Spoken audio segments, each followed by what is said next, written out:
Apocalipse, versículo por versículo. Vamos agora ao capítulo 3. Vamos estudar a mensagem à igreja de Sardes. Capítulo 3, versículo 1, primeiro ponto.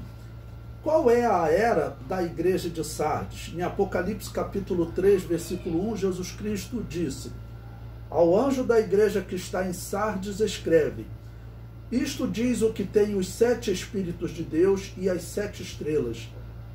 Eu sei as tuas obras, que tens nome de que vives e estás morto.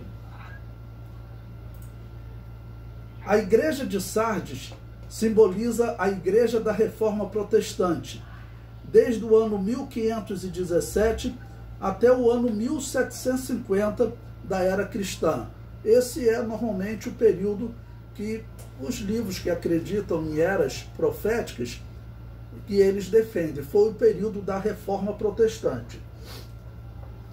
Em 1750, os países da Europa adotavam uma igreja oficial, né? Todos os estados tinham uma igreja oficial.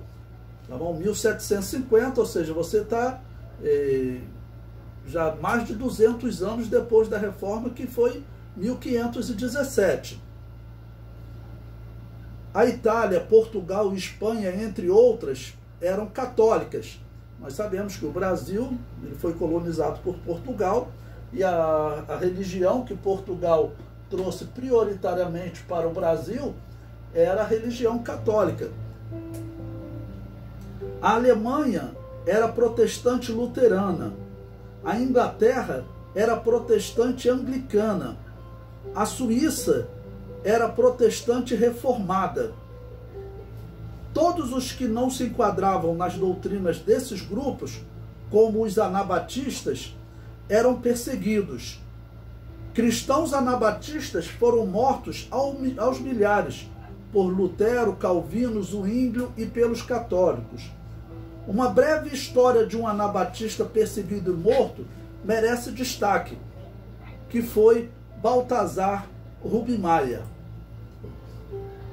Então, a história desse homem vai mostrar que esse período em que as igrejas elas funcionaram de forma estatal, havia sempre um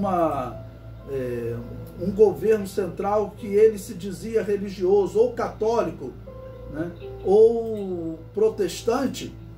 Então, normalmente quem era católico perseguia protestante, quem era protestante perseguia católico, tá bom?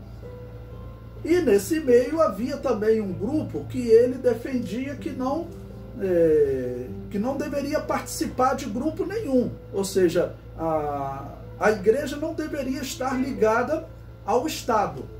A igreja ela deveria ser totalmente separada da questão civil.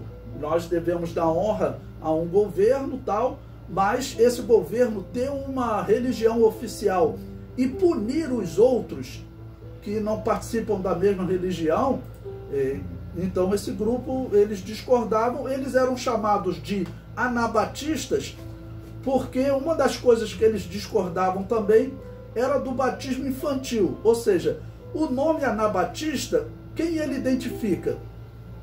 Ele identifica os evangélicos do período da Reforma, aqueles que não saíram da Igreja Católica, eles já existiam, e agora no período da Reforma eles vão entrar em conflito, tanto com os católicos quanto com os reformados. Veja a história então de Baltazar Rubinmaia.